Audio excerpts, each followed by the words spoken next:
Boa noite, Marina. Primeiro a entrar hoje.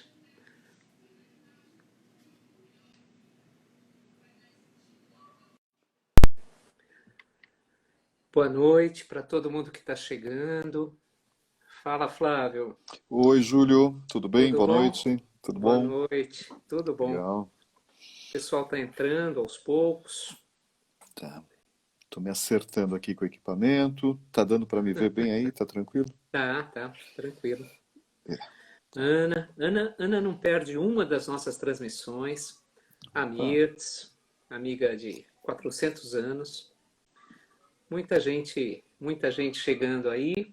Boa noite para todo mundo. Cibele é outra pessoa que não perde as nossas transmissões, inclusive é responsável por esse horário, porque contou que às 7 horas é a live do Sesc e não é uma boa concorrência para é, nós. é, O pessoal vai chegando. Enquanto as pessoas vão entrando, eu vou fazer a tradicional propaganda.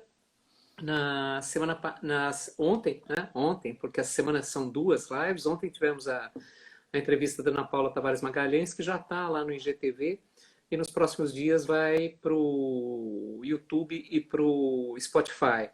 E na semana que vem, o entrevistado vai ser o Eduardo Natalino dos Santos, nosso colega também do Departamento de História, que vai falar sobre história indígena.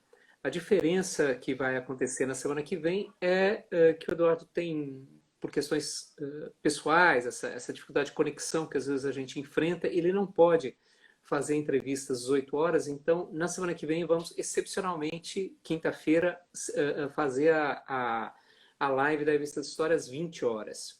Depois voltamos na outra semana com a Maria de Prado às 18 e na última semana de junho com o Jaime Benchimol, da Fiocruz, para falar de epidemias, pandemias e que tais.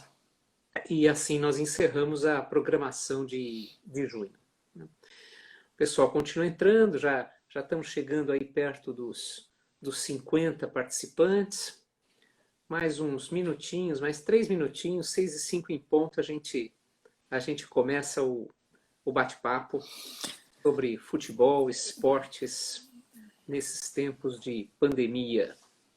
beleza, Júlio. Vamos lá, aguardar. É, o Robson também se tornou a Flávia, frequentadores habituais dessas lives. Boa noite, e Croquetes, Afrânio Catani. Boa noite, Afrânio. Bom, não dá para cumprimentar todo mundo. Boa noite a todos que vieram aqui acompanhar essa conversa com o Flávio de Campos, que daqui a alguns minutinhos vai começar. Enquanto isso, a gente fica vendo o movimento dos, dos nossos espectadores. Chico Alambert, não Opa, sei muito bem, não conheço muito bem esse rapaz, mas parece eu que é professor. já ouvi falar dele, já ouvi falar. É, tamo junto, Chico, tamo junto. Fala pro Chico não ficar contando as nossas apostas aí, hein? Não pode contar não pode abrir aqui. É, Jocelei, opa. grande Jocelei. Olha aí, o Chico continua se manifestando.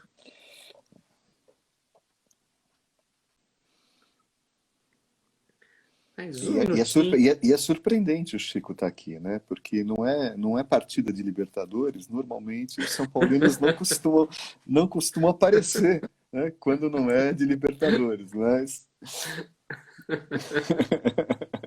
Boa noite, Celso. Ana Paula Magalhães, nossa entrevistada de hoje voltou como espectadora. João Paulo Garrido Pimenta, o chefe, i- precisamos tomar cuidado do que nós vamos falar na frente do chefe. ilustre palmeirense. Ninguém é perfeito. Ilustre palmeirense. Bom, 6:05, acho que a gente pode começar essa conversa, né, Flávio? Vamos lá. Bom, Vai ficar caindo esse negócio aqui, mas a gente vai. Eu tô ouvindo, tá? Vamos lá. Bora. tá bom. Bora. Quem acompanha as transmissões, as entrevistas da Revista História sabe que nós sempre as fazemos às quintas-feiras.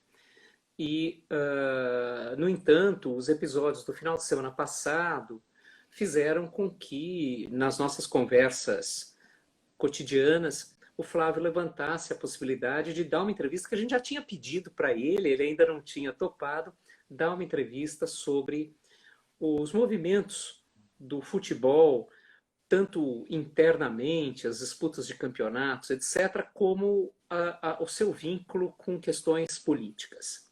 Por isso que a gente marcou, e não dava para esperar, não dava para marcar essa conversa lá para o final de junho, para o começo de julho. Então, por isso que a gente marcou essa entrevista extraordinária, né? A live extraordinária, numa sexta-feira, um pouquinho antes de todo mundo começar a beber, os que forem maiores de idade, naturalmente, e vamos então tocar essa conversa.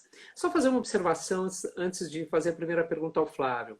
O pessoal da revista Epígrafe entrou agora há pouco, e hoje à tarde, conversando com um dos rapazes da revista Epígrafe, nós combinamos que aproveitaríamos essa oportunidade para fazer a lembrança de que a revista está que está aberta para contribuições. Se o pessoal da revista Epígrafe que está por aí puder, põe por favor o endereço no chat, põe o endereço da revista no Instagram para que todos possam ir até lá, olhar o movimento. É uma belíssima revista, um trabalho importantíssimo do pessoal da graduação da História. Vamos lá.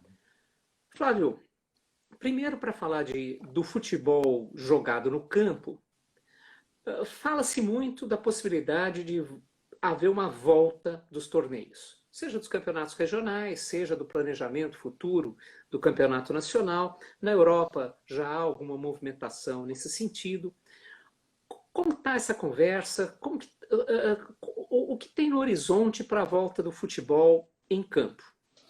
Bom, Júlio, primeiro, boa noite. Você consegue me ouvir bem? Tá tranquilo? Tranquilo, tá? Ótimo. Beleza. Boa noite a todos e todas que estão acompanhando aí essa nossa conversa. O retorno, né? O retorno às práticas esportivas, não só o futebol, mas das outras modalidades esportivas, o futebol em particular, que é o que a gente vai focar aqui, nesse momento ele é uma grande temeridade. Né? Ele obedece muito à lógica, né, de uma sociedade espetacularizada, de uma sociedade do espetáculo, né? As pessoas precisam do futebol, e esse grande complexo econômico que representa o futebol, né? Uma grande engrenagem, um grande negócio. Eu digo que é uma temeridade porque o ator principal do futebol, não o único, né? O ator principal do futebol é o atleta. Evidentemente, é o jogador de futebol. Há um outro ator também muito importante, que é o torcedor. Né? Essa chamada de a volta, o retorno, e mesmo em alguns lugares, como na Alemanha, em alguns lugares onde já está acontecendo isso, a retomada, de um lado, ela exclui a presença do torcedor. Né? Então, é mais uma exclusão num processo que vem se acentuando, Júlio, com a arianização. Né? Então, a gente tem um processo de gentrificação, existe um processo de elitização dos espaços de expectação do futebol, criando aí, né, um distanciamento de setores subalternizados, setores populares que acompanhavam tradicionalmente o futebol. Então a gente teria uma exclusão ainda maior, né, porque não teria torcedor, e da parte do atleta, é interessante isso, como nós perdemos, né, nesses últimos anos, nós perdemos os vestiários. Os vestiários estavam em disputa. Já houve tempo em que os vestiários do futebol eles se mostraram mais conscientes. Por exemplo, no início da década de 80, com um fenômeno que eu sempre insisto, um dos episódios mais interessantes da história do futebol brasileiro, que é a democracia corintiana. Né? Tínhamos, na década de 80, nos vestiários, atletas mais críticos, atletas mais engajados, atletas que tinham um posicionamento político mais interessante. Nesse momento, olha que coisa, né, Júlio? Retornar às atividades, mesmo que sejam aplicados os testes, mesmo com todo o rigor, significa diminuir riscos, não eliminar riscos. Né? Enquanto não houver vacina, enquanto não houver um remédio, uma medicação comprovadamente eficiente para combater a Covid, o atleta, qualquer pessoa que vier se contaminar, ela pode não sofrer nada, ela pode sair disso, ela pode sofrer um tipo de dano à sua saúde que leve à morte, ou ela pode ter sequelas, né? Sequelas. E normalmente essas sequelas estão associadas ao sistema respiratório. Colocar os atletas profissionais de futebol para jogar, né, significa arriscar a esses atletas não só as suas vidas, mas as sequelas que encerrem prematuramente as suas carreiras. Dentro dessa lógica de garantir o funcionamento, né, a movimentação de recursos para os clubes, uma movimentação bilionária, né, a gente sabe o montante de recursos que estão envolvidos em relação a patrocínios, pagamentos de atletas, etc., etc., mas com isso, mais uma vez, com o sacrifício da vida e o sacrifício da carreira desses atletas. Então é muito curioso e significativo que a gente não tenha um movimento contundente, que a gente não tenha uma atuação contundente de sindicatos de atletas ou de lideranças de atletas se colocando contra isso. Não é? Se posicionando contra, o que é uma grande temeridade. Né? É uma loucura isso. Determinados grupos de torcedores, até mesmo alguns dirigentes de clubes, têm se manifestado contra isso, né?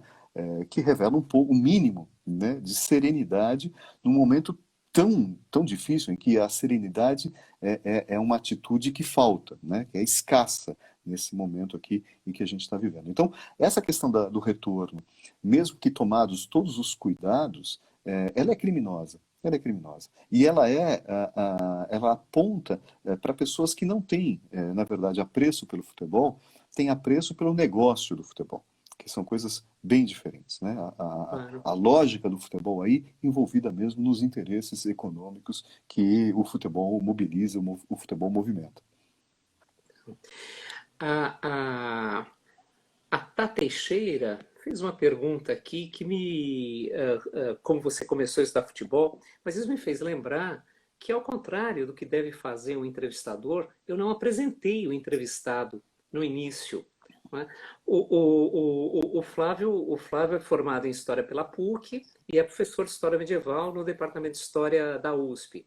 Foi pesquisador convidado da Fundação Calouste Gulbenkian, em Lisboa, foi pesquisador convidado do ERRES, em Paris, que hoje em dia ele coordena o Ludens, né, um núcleo de estudos do futebol e de atividades lúdicas em geral, com pesquisas que percorrem desde os jogos na Idade Média até a contemporaneidade. Estão aparecendo algumas perguntas por aí, Flávio, que depois a gente pode recuperar, mas vamos voltar um pouquinho para o final de semana passado. Vamos voltar para o final de semana passado, porque uma discussão, claro, é a do retorno das atividades esportivas em geral, no futebol, a NBA está discutindo isso, enfim, nos vários esportes. Outra coisa é a maneira como um outro personagem, um personagem central do mundo esportivo, que é o torcedor, se comporta diante do que nós estamos atravessando, seja no Brasil, seja fora do Brasil. No final de semana passado foi típico dessa manifestação do torcedor. Você falava agora há pouco que quem cogita o retorno das atividades são aqueles que se interessam pelo negócio, e não os praticantes, não os protagonistas, jogadores, e não necessariamente os protagonistas torcedores. Qual é o lugar das torcidas nessa altura do campeonato e por que elas assumiram esse papel que assumiram com as manifestações do final de semana passado? Então, em relação às torcidas, é bem interessante, porque esse é um processo que já vem de pelo menos uns 20 anos. Né? Então, desde a década de 90, no Brasil, a célebre Batalha do Pacaembu, o conflito entre torcedores do Palmeiras e do São Paulo, que foi uma tragédia, e uma tragédia provocada também, né, não só pela ação dos torcedores, das torcidas organizadas, mas também provocada pela negligência dos organizadores do evento, né, seja a Polícia Militar, seja a Federação Paulista de Futebol, Mas desde daquele momento há um processo de alijamento e de criminalização das torcidas, né? Das torcidas organizadas e dos torcedores de futebol em geral. Esse processo de criminalização, Júlio, de criminalização das torcidas, ele é semelhante e ele se dá par e passo ao processo de criminalização dos movimentos sociais no Brasil, né? Esse olhar criminalizador, ele é análogo, né, em relação aos movimentos sociais, em relação às torcidas organizadas.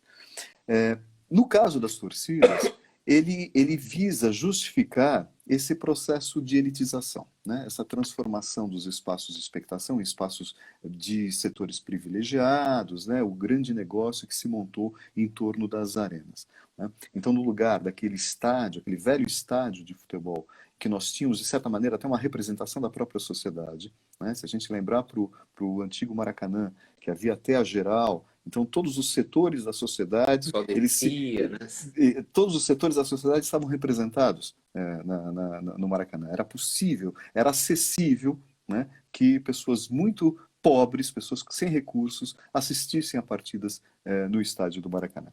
Bom, esse processo análogo, ele tem uma questão e particular nos últimos 8, 10 anos no Brasil, mas sobretudo a partir das jornadas de junho de 2013, que é essa discussão político-ideológica que se dá em torno do futebol. Eu gosto de resgatar, Júlio, uma sugestão, né, do Roberto da Mata, a partir do Victor Turner, que é a ideia de dramatização social, né, de ritualização da sociedade. O Roberto da Mata vai sugerir que o futebol, dada a importância que ele tem na sociedade brasileira, ele tem a capacidade de expor, de encenar e de dramatizar alguns dos nossos conflitos, dos nossos maiores dilemas, né? E talvez não haja nenhum maior conflito recente, desde 2013 até hoje, são 7 anos, né, do que a própria questão da democracia, a própria questão das instituições democráticas. É isso que nós estamos, esse é o nosso dilema atual, né? Esse é a nossa contradição. E lembrar que lá em 2013, no meio das jornadas de junho, apareceram 2 elementos importantes. Primeiro, uma estética, do ponto de vista das manifestações, da corporalidade, da gestualidade e da vocalidade dos manifestantes, uma estética que era mimetizada, ela era imitadora daquilo que ocorria nas arquibancadas de futebol.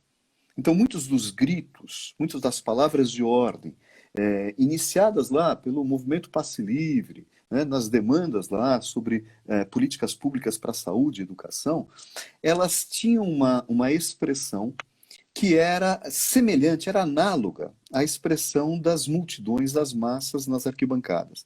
Vou dar um exemplo, por exemplo. O pula, sai do chão contra o aumento do busão, né, que foi uma palavra de ordem apresentada nas avenidas do Brasil todo, ela é um decalque, é uma retirada, né, do pula, sai do chão, faz ferver o caldeirão, né, cantado em alguns estádios, algumas arenas pelo Brasil. Aquele canto, né, enjoativo, chato, né, que aparece em algumas partidas da seleção brasileira, né, sou brasileiro, com muito orgulho, com muito amor, ele aparecia também. Né? Então, esses elementos do futebol, eles apareceram na jornada de junho muito forte em 2013. E eles continuaram a ser alimentados, eles continuaram a aparecer nas movimentações até domingo passado. Né? Domingo passado a gente teve talvez um momento de maior explicitação do futebol como uma encenação dos dilemas, dos paradoxos da sociedade brasileira. Ainda em 2013, além dessa questão da gestualidade, da vocalidade, um dos temas que começou a aparecer como um elemento de conteúdo, de crítica às políticas públicas implementadas no Brasil e pelos diversos níveis de gestão, o governo federal, os governos estaduais, os governos municipais envolvidos na agenda esportiva na qual o Brasil estava inserido, né, que estabeleceu jogos, a Copa das Confederações, Copa do Mundo, Jogos Olímpicos, Jogos Paralímpicos. Então, toda essa agenda esportiva ela envolveu 3 níveis de administração das mais diversas siglas político-partidárias. As críticas a essas políticas públicas feitas por movimentos sociais e críticas legítimas do ponto de vista de prioridade, né, de mau uso de verbas públicas, elas passaram, né, a objetivar a questão do futebol, colocar o futebol em causa. Então se dividiu um pouco, né, a gente teve uma divisão curiosa de grupos que eram contrários, né, à organização dos mega eventos esportivos previstos, né, e organizados no Brasil nesse período. Nesse momento se construiu, de uma maneira muito curiosa, Júlio, se construiu ali uma espécie de duas torcidas, dois agrupamentos, né, que se expressavam a partir dessas vocalidades, dessas gestualidades. E naquele momento surge claramente, né, começa a tomar corpo um grupo à direita, um grupo mais fascista, né, de extrema direita, e que começa a se apropriar de símbolos nacionais. Aquilo que a gente pode chamar de resgate do verde-amarelismo. Fala, Júlio. Inclusive, desculpa te interromper, mas a Mirtz e a Patrícia acabaram de fazer justamente esse comentário no chat. O uso da camisa da seleção. A Mirtz lembrou e a Patrícia completou. E como fica a seleção depois Isso. que alguns dos seus símbolos mais importantes foram apropriados pela direita política? É exatamente isso. Ela começa a aparecer, né? Ela começa a aparecer, essa apropriação começa a aparecer nas jornadas de junho de 2013. Ela vai ganhar corpo em 2014. Em 2014 a gente tem um paradoxo, né? Dentro de campo, né? Uma torcida verde-amarela, uma torcida da seleção brasileira verde-amarela, fora de campo, setores, movimentos sociais bradando não vai ter Copa contra a organização da Copa do Mundo. Mas, de qualquer maneira, em 2014 a gente tem uma questão interessantíssima, que é esse verde-amarelismo ele sendo acionado como elemento aglutinador do antipetismo e contra a esquerda. Tem um episódio importante que é a realização do segundo turno das eleições de 2014, Aécio e Dilma, e a campanha do Aécio mobiliza via redes sociais a orientação para que os partidários do Aécio vestissem a camisa amarela da seleção brasileira. Então a gente tem uma onda, né, de camisetas da seleção brasileira no segundo turno de 2014 e havendo aí uma lógica simbólica de aglutinação dos partidários do Aécio contra a Dilma, no segundo turno, se apropriando das camisetas da seleção brasileira. A partir daí, essa apropriação, esse elemento aglutinador, ele vai tomar corpo. Não é novidade, Júlio. Desde 1989, que as candidaturas à presidência da República de centro-direita, elas utilizam essa lógica cromática do verde e amarelo contra a esquerda, né? Isso se acentua a partir de 2014, no segundo turno, e vai se acentuar em 2015 nas manifestações contra Dilma, né, as manifestações golpistas que levam ao golpe contra Dilma Rousseff, e se intensificam, né, ao longo desse período, aí, 2016 até 2018, nas manifestações de direita e na campanha do Bolsonaro. O Bolsonaro vai se apropriar, a extrema-direita vai se apropriar do símbolo da seleção brasileira, criando esse desconforto que as colegas aí que você mencionou apontaram, essa dificuldade para a gente utilizar a camisa da seleção brasileira, porque ela está identificada, né, com a extrema-direita. Identificada com a direita. Há uma apropriação. O que a gente tem aqui é uma ressignificação da camisa amarela, que tem uma história. Né? Tem uma história. Que vem em 62, né? Tem uma história futebolística. Né? A camisa da seleção brasileira, até 1950, era branca, com punhos e golas azuis. É a derrota no Maracanã que faz a antiga CBD alterar o uniforme para o amarelo. Em 58, a seleção ganha da Suécia na final com uma camisa azul, porque a Suécia joga de amarelo e tem que improvisar uma camisa azul, Terrível. porque nem, E e nem segundo tinha Paulo Machado de Carvalho, é um manto, a cor do manto de Nossa Senhora, né? cor do Tem ao manto Nossa redor. Senhora, e não havia uniforme, não tinha sido levado o uniforme de outra Sim, sim. cor. Eles têm que improvisar na semana, ali, nos dias que antecedem a final, uma Afinal, camisa azul. Mas a partir daí, de 62, a vitória no Chile, e depois 70, né, a camisa amarela da seleção brasileira, ela se torna um símbolo oficioso do país. Ela não é um símbolo nacional, oficial, mas ela é um símbolo oficioso. Durante a ditadura, esse símbolo ele é utilizado, né? A seleção brasileira foi instrumentalizada, né, como reforço à propaganda da ditadura militar. Há uma, há uma ressignificação numa chave democrática nos anos 80, com a seleção de 82, sim. comandada por ninguém menos do que o Sócrates, né, que tem um posicionamento político bastante interessante na sua trajetória, e a vinculação do Sócrates à democracia corintiana, que eu volto a repetir, é o episódio talvez mais interessante da história do futebol brasileiro. E depois, em 84, com a campanha das diretas. A campanha das diretas, ela utiliza a cor amarela, né? Então a lógica cromática é o amarelo. Há muitas camisas da seleção brasileira que são utilizadas nas diversas manifestações, nos comícios. E lembrar que o locutor da campanha das diretas é, na época, Bastante. Osmar Santos, o principal locutor esportivo, o principal Sim. locutor do futebol brasileiro, né? O grande Especialmente locutor.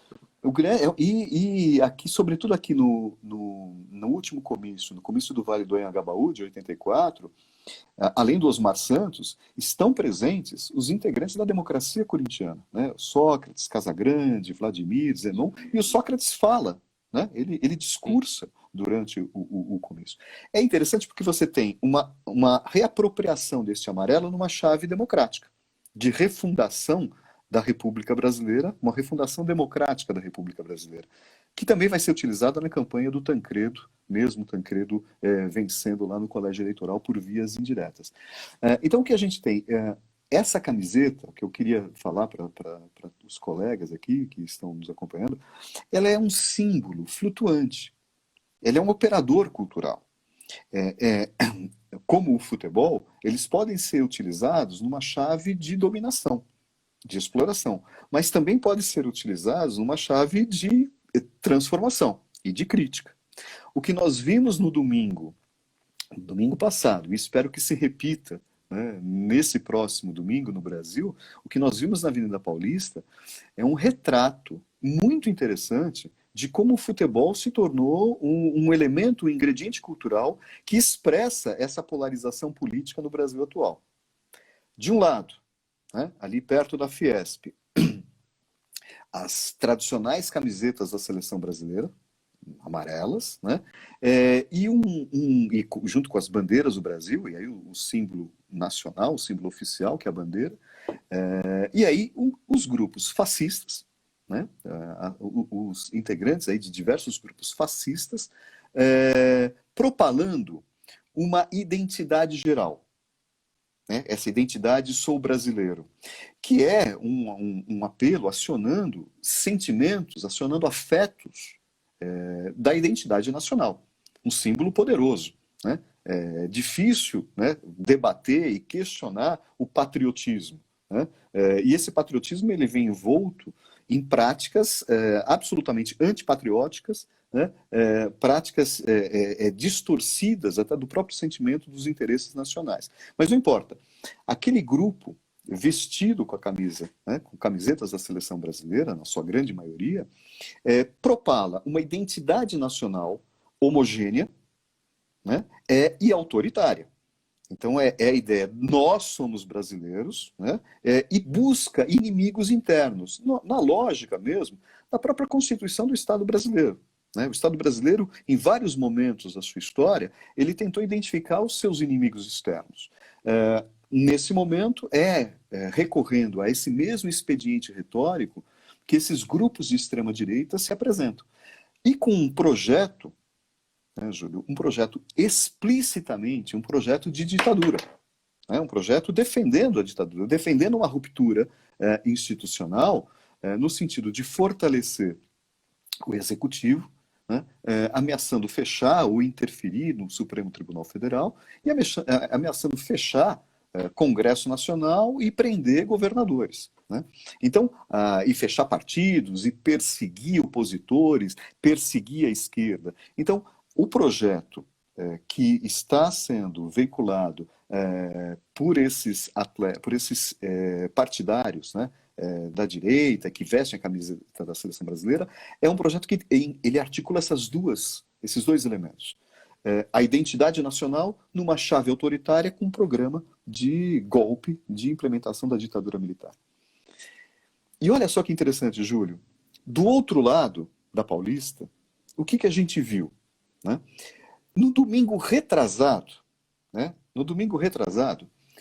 um grupo de torcedores de futebol ligados ao Corinthians se apresentaram, um grupo pequeno, havia lá 20, talvez 30 pessoas no máximo, se apresentaram se posicionando contra essas propostas golpistas dos fascistas. E se apresentaram como? Com as suas camisetas de futebol. Sejam camisetas do Corinthians, alguns com camisetas da principal torcida organizada do Corinthians, que são os Gaviões da Fiel, e outros com camisetas antifascistas. Então era um grupo heterogêneo de torcedores, ligados a tipos, né, torcedores de naturezas diversas, que anunciaram um enfrentamento. Isso já estava acontecendo em Porto Alegre. Em alguns domingos, grupos antifascistas, naqueles grupos antifascistas, havia coletivos antifascistas ligados ao Internacional de Porto Alegre e ao Grêmio. De domingo retrasado para domingo passado, houve uma mudança. Desceu o bonde do Gaviões da Fiel. Né? Então, a manifestação que a gente viu de talvez 1.500 torcedores, não dá para contabilizar, mas algo em torno disso, eram integrantes da Gaviões da Fiel que apareceram ali fortemente. Né? E aquele espetáculo esteticamente interessante, mas forte, né? O bonde andando, né? E defendendo a democracia. Olha que interessante, havia também torcedores do Palmeiras, de coletivos palmeirenses, né? Do Palmeiras, da Palmeiras Antifascista, do Porcomunas, havia integrantes de torcidas organizadas do Palmeiras, mas não oficialmente nenhuma torcida organizada do Palmeiras participou do evento, mas havia integrantes, né, de torcidas organizadas do Palmeiras ali no meio, e torcedores ligados a coletivos de resistência, coletivos antifascistas, coletivos LGBTs, coletivo de mulheres, coletivos antirracistas, de diversos clubes, diversos times de futebol também presentes. E torcedores que foram com as suas camisetas. Torcedor do São Paulo, que não era nem de torcida organizada, nem de coletivo nenhum, que colocou a sua camiseta, a sua máscara e foi para lá. Torcedor do Santos também. O que a gente teve ali? Que eu acho bem interessante identificar. Também sob esse denominador comum do futebol, expressando as contradições, camisetas e símbolos relativos a uma identidade particular. Não uma identidade geral, como a gente vê do outro lado, essa identidade homogênea nacional. Não, mas uma identidade particular, a identidade clubística, que também é uma identidade, também aciona índices, né, identitários e que formam, criam determinadas culturas no campo do futebol. Uma identidade clubística que se colocou ali na Paulista a despeito das grandes rivalidades entre esses torcedores e esses clubes. E aqui tem um elemento interessante. Esses torcedores, né, são rivais. E uma rivalidade que, como eu apontei, pelo menos desde a década de 90, mas até antes disso, ela se expressou em episódios violentos, episódios de enfrentamento de torcedores organizados de vários clubes. No entanto, no domingo passado, a gente presenciou a convivência democrática de torcedores com identidades diversas, compartilhando o mesmo espaço e um programa político comum, que é a defesa da democracia e o combate ao fascismo. Olha que interessante.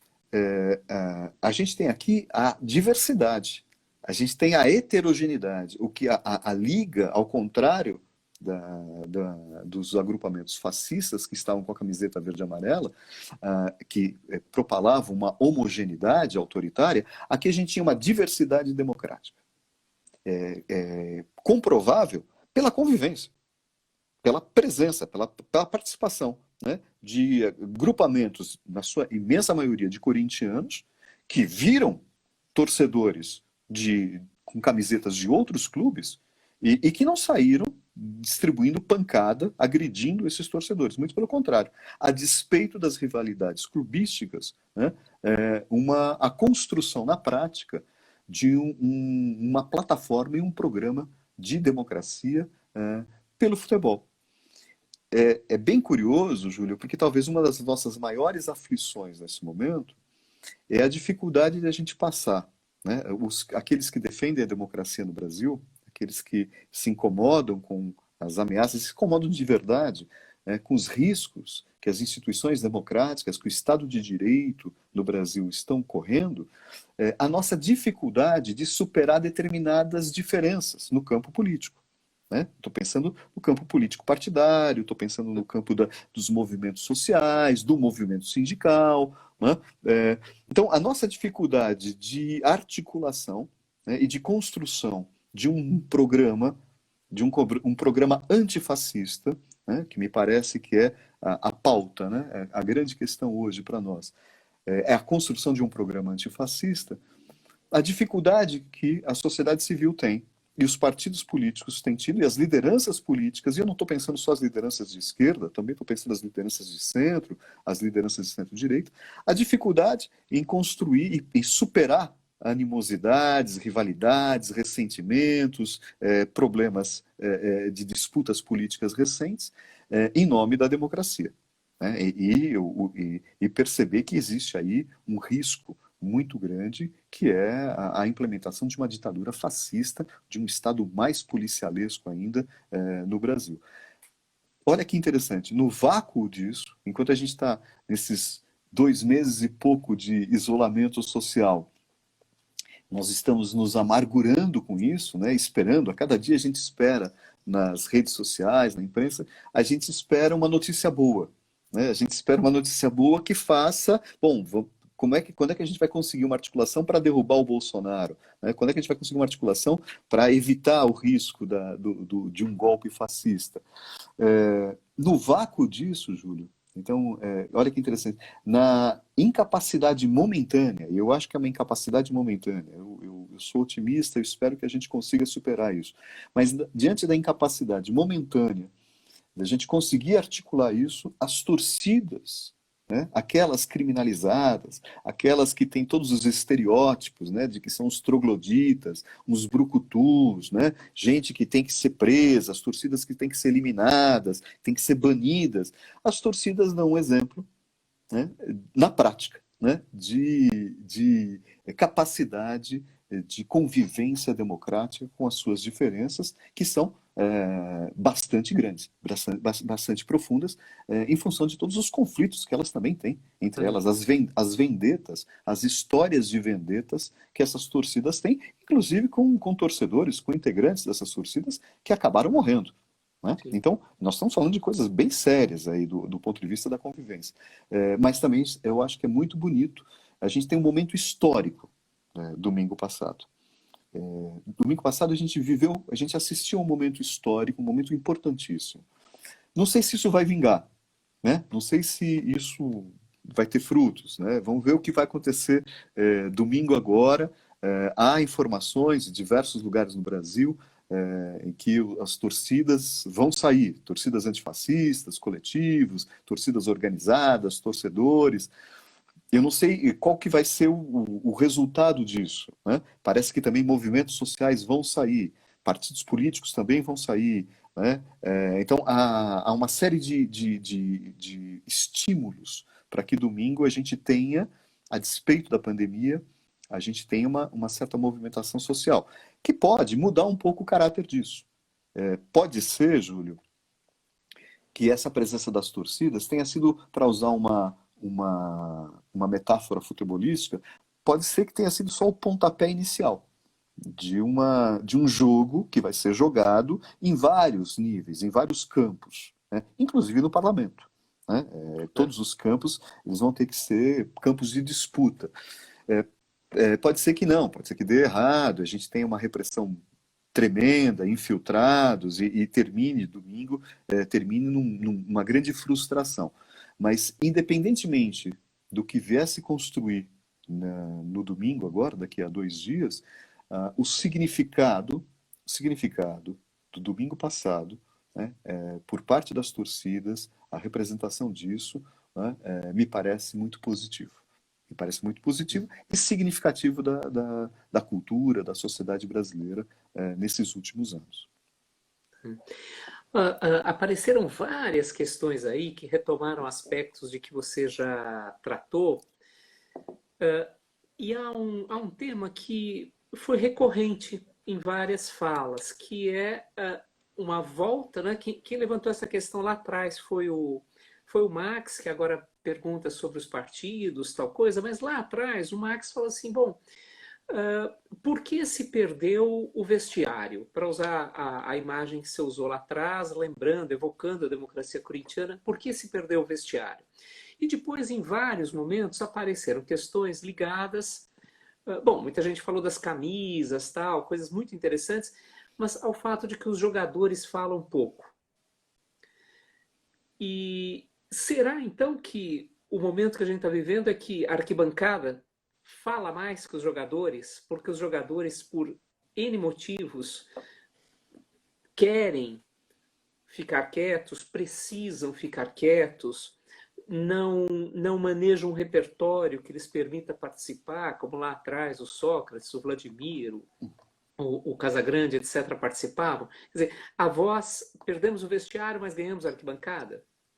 Então, eu acho que são duas coisas um pouco diferentes, né? E eu entendo a pergunta do Max, entendo a inquietação dele.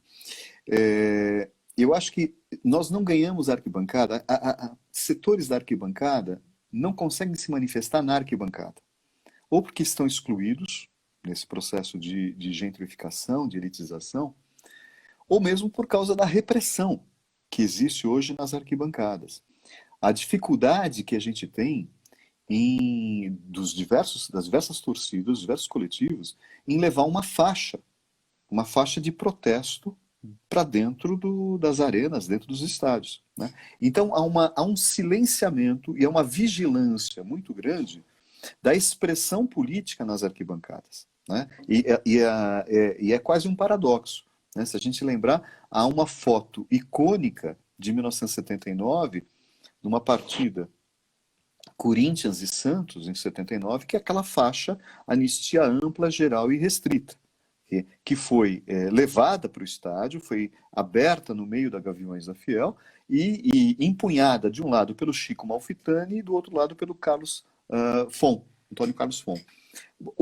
Essa expressão, né, política, e depois, algumas semanas depois, no mesmo estádio do Morumbi, numa partida Santos e Palmeiras, torcedores do Santos levam uma faixa semelhante e abrem essa faixa pedindo anistia. O que tem acontecido recentemente, por exemplo, as manifestações que tentaram ser feitas exigindo apuração, né, dos mandantes do assassinato da Marielle, da vereadora do Rio de Janeiro, a dificuldade que esses torcedores tiveram para entrar com faixas, entrar com pequenas bandeiras, burlando a segurança, né?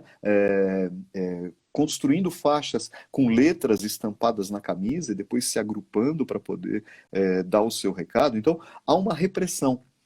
Eu estou partindo daí porque calar as arquibancadas, impedir que as arquibancadas possam se manifestar politicamente, está associado ao fim da festa, à repressão à festa. As torcidas hoje são cada vez menos festivas. Aqui em São Paulo é proibido entrar com bandeiras, com mastros, né? Então há uma restrição aos instrumentos musicais, aos adereços que essas torcidas podem fazer, há uma diminuição dos espaços que essas torcidas têm dentro das arenas e dos estádios.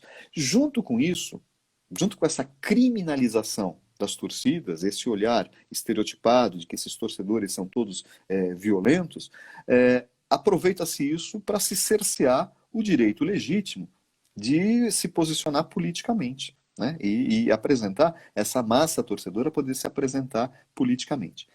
Eu acho que isso tem eco no vestiário. Estou partindo daí porque acho que a gente perdeu o vestiário, né? A gente perdeu a disputa política no vestiário, primeiro pela própria dinâmica dos atletas profissionais de futebol, né? O último grande movimento foi o Bom Senso, né? O Bom Senso Futebol Clube, liderado ali pelo Paulo André e alguns outros atletas.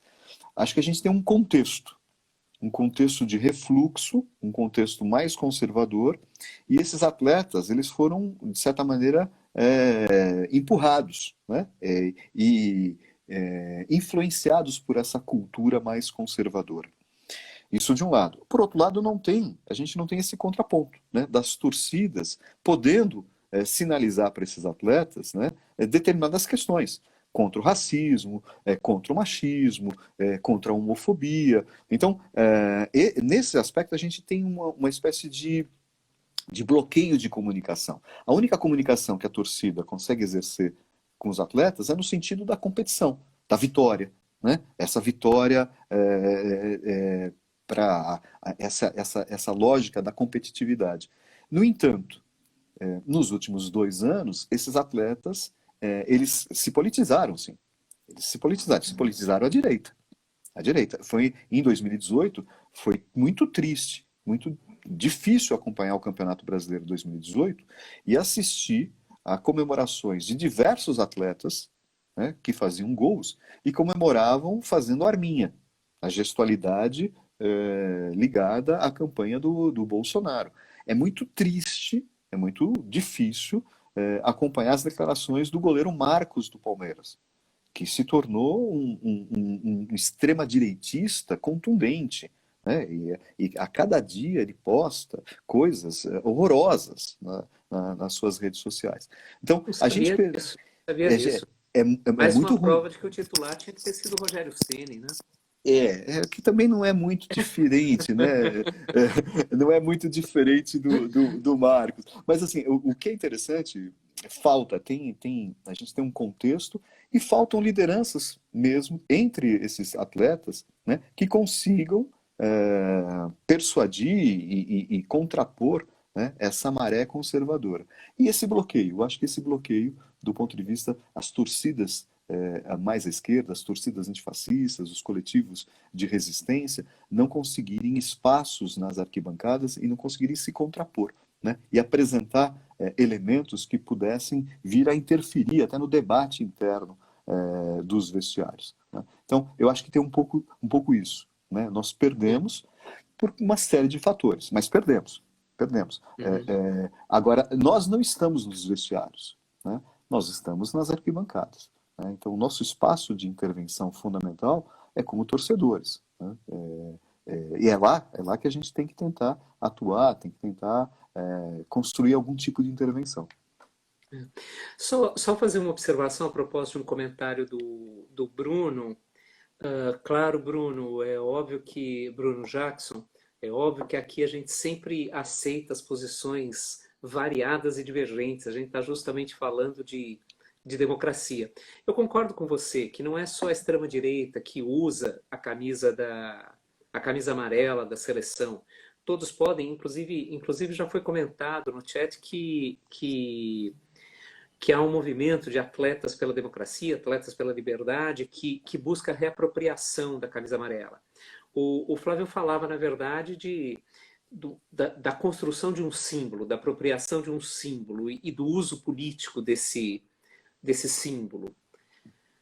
Bom, eu não vou conseguir repassar todas as questões que foram aparecendo por aqui. Apareceu discussão acerca da FIFA, apareceu, ah, enfim, todo tipo, sobre o fato de que o presidente da República usa a camisa de vários times, a dificuldade dos partidos de se relacionarem com esses movimentos que estão na rua, os partidos políticos, né, as instituições partidárias, ou seja, vários comentários, todos muito interessantes, que a gente não consegue dar conta de todos, mas que, na verdade, caminham mais ou menos para o seguinte sentido: essas torcidas estão fazendo alguma coisa, essas torcidas estão abrindo um espaço, há uma brecha, e para usar a terminologia do, do, de maio de 68, né, há uma brecha.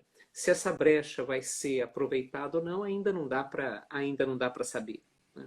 Agora o chat foi tomado por uma discussão sobre a dificuldade de ser palmeirense. Isso sempre foi, a gente sabe, não tem Eu jeito. como palmeirense, acho que todo mundo não, mas acho que a maioria aí sabe, né, que eu sou palmeirense. Até tinha umas brincas nas chamadas, né? Alguém já fez um meme, colocou lá algumas Isso, alusões. Então, teve uma ironia em relação ao legítimo Mundial do Palmeiras em 1951.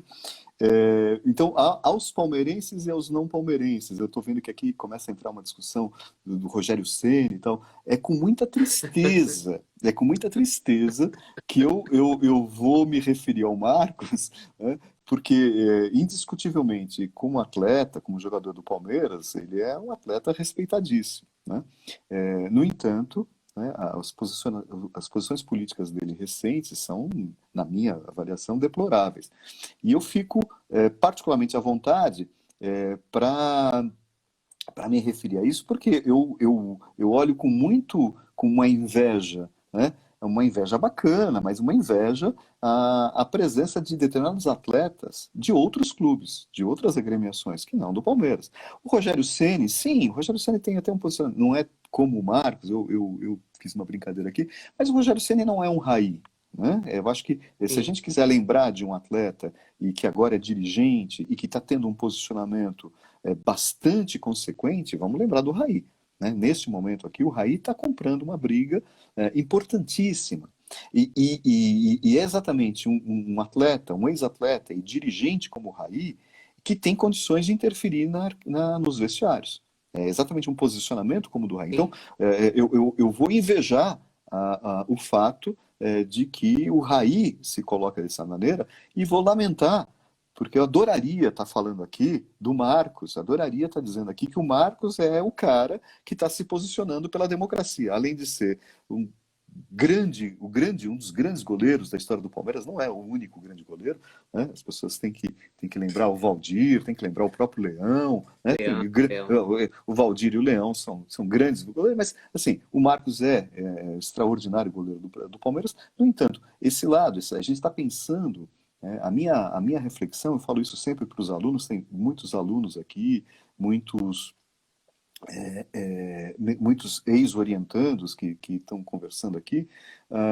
Eu sempre penso que a gente tem que discutir o futebol e os esportes na lógica das suas relações sociais, né? Não dá para a gente pegar o futebol e separá-lo das dinâmicas, né? Da sua historicidade, né? Das suas contradições mesmo sociais. Então, é por isso, né, que pensar não apenas o futebol do ponto de vista do seu desempenho esportivo, mas pensar o papel que o futebol tem, né, em determinados momentos da história. E essa quadra histórica na qual nós estamos inseridos, ela é trágica, ela é assustadora do ponto de vista da dramaticidade que ela traz e das implicações que ela Claro. pode levar. E não dá para não levar em consideração, né, o posicionamento desses atletas, né, e como esses atletas podem, né, e devem, né, não só se preservar, e foi a primeira questão que a gente conversou, né, Júlio, a questão deles colocarem em risco as suas vidas e as suas carreiras, mas do ponto de vista social e político, né, o que Claro. representa, e algumas alusões aqui, eu vi nas perguntas, aqui nos comentários, esse oportunismo deslavado, né, o Bolsonaro, a gente precisa de milhares de adjetivos para poder se referir a ele, né? E não, a gente não consegue um, né, que seja o mais preciso. Mas, evidentemente, do ponto de vista do futebol, o oportunismo, né? Um oportunismo que é uma violação, talvez, de uma das questões mais básicas da torcida, né, dos torcedores do futebol, que é a filiação clubística, né, que é a paixão clubística. Você torce para um clube. Existe o fenômeno da bifiliação, né, do biclubismo. Você torce para um clube do Nordeste, você torce para um clube do Sudeste, alguns torcem para o Milan, né, torcem para um clube europeu. Esse é um fenômeno normal. Agora, um sujeito que se utiliza, né, desses símbolos importantes, símbolos identitários, e vai trocando de camisa, né? E olha que loucura, a gente não consegue nem combater isso, nem no âmbito do futebol, né? Tamanha essa dificuldade dessa comunicação, né? Veste a camisa do Flamengo, veste a camisa do Palmeiras, Flamengo e do Vasco, do né? Vasco, né? E vai seguindo por aí, né? Bom, a Andrea está celebrando o Grande Avaí, que é também o clube do Guga. Do jogador de E tênis. nós vamos ter que encerrar a transmissão porque está acabando o nosso tempo, já já vai cair a conexão. Não dá, infelizmente, para responder a todas as perguntas. O Bruno lembrou que, lógico, quando se fala em alguns atletas da direita, não é uma generalização, né? Porque há atletas em várias posições, de forma nenhuma é Claro. possível você uniformizar. Então, para a gente fechar, Flávio, que a gente tem 2 minutos aí para encerrar, eu vou pescar uma questão e eu juro que não é proteção E nem provocação. desse tal Francisco Alambert que está nos assistindo e que eu não sei muito bem de onde é, que pergunta se a identidade futebolística pode substituir a identidade classe que parece ter desaparecido e se as torcidas organizadas são representantes do novo precariado. A gente tem 2 minutos só. Então, Chico, eu acho que não. Eu acho que não. No contato que eu tenho tanto com as integrantes das torcidas organizadas, quanto, sobretudo, com essas torcidas de resistência, torcidas antifas, a discussão de classe ela se coloca o tempo todo, né? Então, ela se coloca muito fortemente, né? Eu acho que é uma sobreposição. É uma sobreposição de identidades de classe e a identidade clubística. A própria construção da torcida do Corinthians, que assumiu o protagonismo desse movimento recente, Chico, a própria autoimagem, né, que essa torcida anuncia é de ser representante das camadas populares, né? Sou maloqueiro, sou sofredor, né? Então, esse tipo de autoimagem é construída, constrói uma identidade que é uma identidade de classe, né? Quando os dirigentes dos Gaviões da Fiel apontam para uma coerência em estarem do lado da democracia, eles resgatam essa questão de estarem do lado do povo, né, e das classes sociais exploradas no Brasil. E aí os posicionamentos políticos, ideológicos recentes dos Gaviões, até mesmo nas últimas eleições de dirigentes dos Gaviões.